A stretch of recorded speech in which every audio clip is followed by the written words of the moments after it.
के बाद आप सभी का बहुत स्वागत है सी न्यूज भारत में। नमस्कार, मैं हूं रत्ना। राजनीति के गलियारे में इस वक्त एक ऐसी जंग छिड़ चुकी है जिसने देश के सबसे बड़े स्वयंसेवी संगठन की बुनियाद और एक राज्य की सरकार के पावर हाउस को आमने सामने खड़ा कर दिया है। क्या कोई संगठन कानून से ऊपर हो सकता है? क्या 100 साल पुराने इतिहास की दुहाई देकर सरकारी नियमों और जनता की जवाबदेही से बचा जा सकता है? ये वो सुलगते हुए सवाल हैं जिन्होंने इस समय देश की सियासत का पारा 7वें आसमान पर पहुंचा दिया है। दरअसल कर्नाटक के गृह मंत्री प्रियांक खड़गे ने एक ऐसा चिट्ठी बम फोड़ा है जिसने नागपुर से लेकर दिल्ली तक खलबली मचा दी है।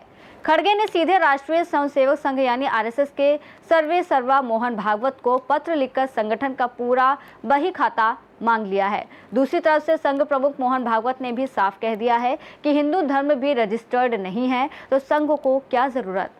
आज हम इसी हाई वोल्टेज ड्रामे की परत दर परत खोलेंगे। संघ की स्थापना से लेकर उसके 3 प्रतिबंधों की कहानी और टैक्स पेयर्स के पैसे से मिलने वाली सुरक्षा से लेकर आरटीआई के उस विवाद तक जिस पर सरकारी तंत्र का पहरा लगा हुआ है।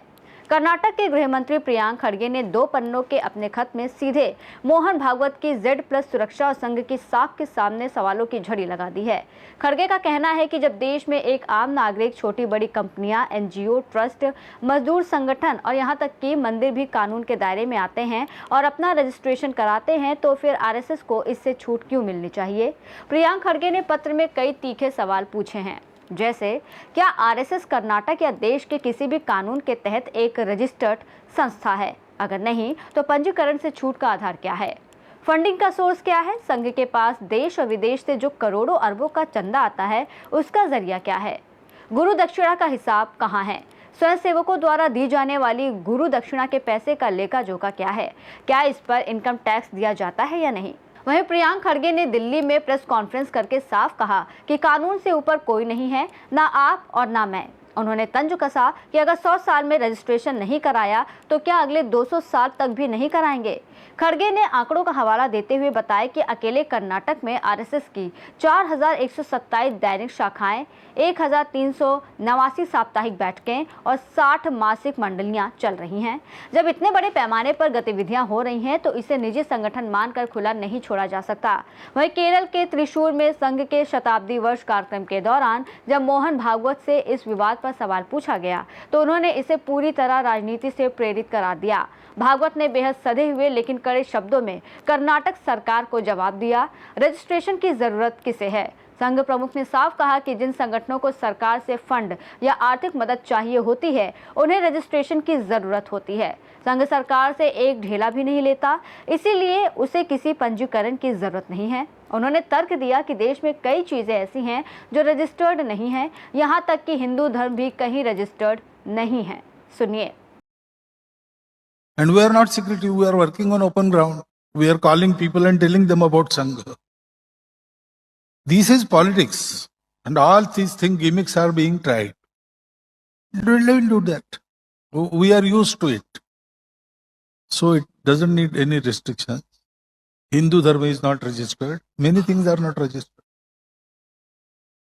Those who want to have funds from the government, they require registration. That has to be there. But Sangha, government knows Sangha is there. Government banned us twice, and that ban was released. So government knows. They banned RSS. That means they knew RSS is there. RSS is recognized. So all this has happened over 100 years. Nobody told us that you must register. Bhagavat ने कहा कि संघ के पास छुपाने के लिए कुछ नहीं है।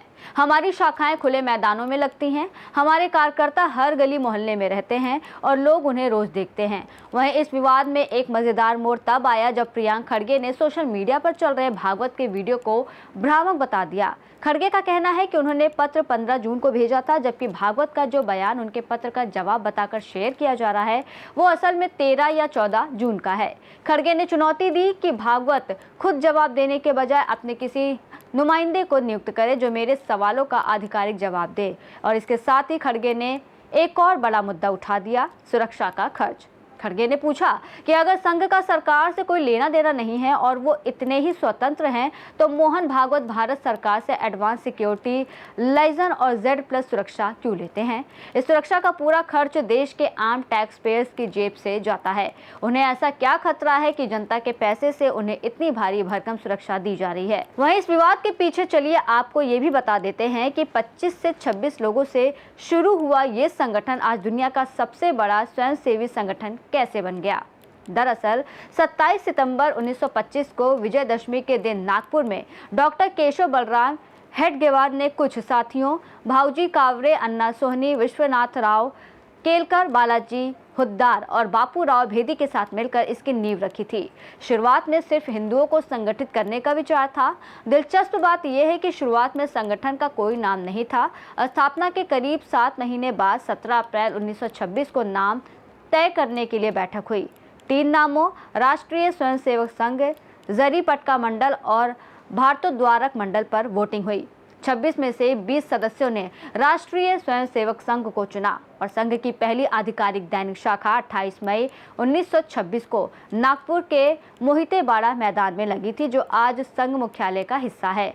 आज संघ का दावा है कि दुनिया के 40 देशों में उसकी मौजूदगी है। इसके 80 से ज़्यादा अनुषांगिक संगठन जैसे बीजेपी, वीएचपी, एबीवीपी हैं। देश के 55,000 गांव और हर तहसील में इसकी शाखाएं हैं। चूंकि इसमें कोई औपचारिक कागजी रजिस्ट्रेशन या मेंबरशिप नहीं होती, इसलिए उपस्थिति के आधार पर माना जाता है कि 50 लाख से ज़्यादा स्वयंसेवक रोज शाखाओं में जाते हैं। मोहन भागवत ने अपने बयान में कहा कि सरकार ने उन पर प्रतिबंध लगाया था, लेकिन सरकार को मुंह की खानी पड़ी। ऐसे में आइए ये भी जानते हैं कि वो 3 मौके कौन से थे जब संघ पर पाबंदी लगी। पहला प्रतिबंध 1948 में। आपको बता दें 30 जनवरी 1948 को राष्ट्रपिता महात्मा गांधी की हत्या के बाद संघ को प्रतिबंध का सामना करना पड़ा। करीब 18 महीने बाद 11 जुलाई 1949 को तत्कालीन गृहमंत्री सरदार वल्लभ भाई पटेल ने यह प्रतिबंध इस शर्त पर हटाया कि संघ अपना एक लिखित संविधान बनाएगा, लोकतांत्रिक तरीके से चुनाव कराएगा और खुद को राजनीति से पूरी तरह दूर रखेगा। तब संघ के दूसरे सरसंघचालक गुरु गोलवलकर ने 1950 में सरकार को लिखित संविधान सौंपा था। दूसरा प्रतिबंध 1975 में। दरअसल इंदिरा गांधी ने जब देश में आपातकाल लगाया तो संघ ने इसका कड़ा विरोध किया। हजारों स्वयंसेवकों को जेल में डाल दिया गया और संगठन पर 2 साल के लिए पाबंदी लगा दी गई। 1977 में जब जनता पार्टी की सरकार आई तब ये प्रतिबंध हटा। तीसरा प्रतिबंध 1992 में। 6 दिसंबर 1992 को अयोध्या में विवादित ढांचा गिराए जाने के बाद तत्कालीन प्रधानमंत्री PV नरसिंह राव की सरकार ने RSS पर प्रतिबंध लगा दिया। हालांकि जांच में संघ के खिलाफ पुख्ता सबूत न मिलने के कारण 4 जून 1993 को ये प्रतिबंध भी हटाना पड़ा। आपको बता दें प्रियंका खड़गे और कांग्रेस लगातार RSS पर धर्मनिरपेक्षता और समाजवाद के खिलाफ काम करने का आरोप लगाते रहे हैं। खड़गे ने यहां तक कह दिया कि अगर केंद्र में कांग्रेस की सरकार बनती है तो संघ पर फिर से बैन लगाया जाएगा।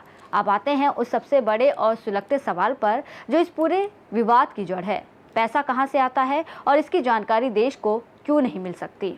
दरअसल RSS का इतना विशाल साम्राज्य बिना किसी तय मेंबरशिप फीस के चलता है। कहा जाता है कि सारा खर्च गुरु दक्षिणा से चलता है, लेकिन जब देश के जागरूक नागरिक या RTI कार्यकर्ता इसकी सच्चाई जानने की कोशिश करते हैं तो उन्हें सरकारी सिस्टम की दीवार का सामना करना पड़ता है। ऐसा ही एक हैरान करने वाला मामला साल 2023 में सामने आया था, जब एक RTI कार्यकर्ता ललन सिंह को भारी उत्पीड़न झेलना पड़ा था।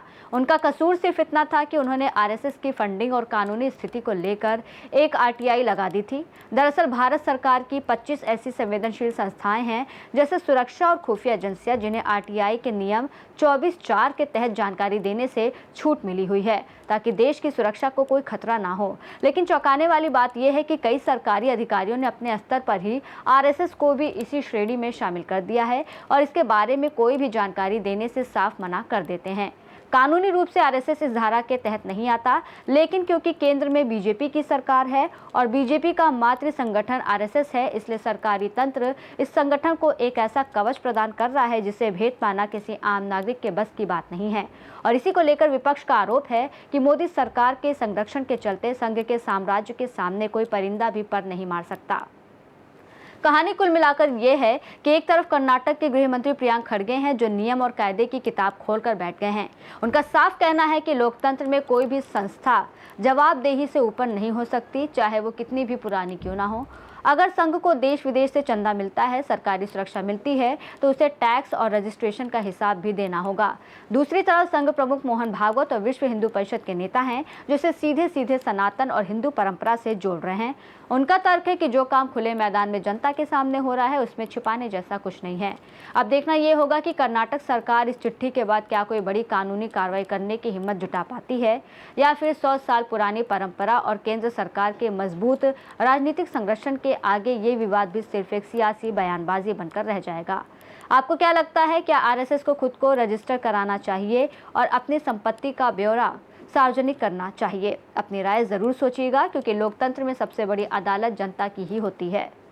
इस खास रिपोर्ट में इतना ही। देश और दुनिया की तमाम बड़ी खबरों के लिए आप देखते रहिए सी न्यूज़ भारत।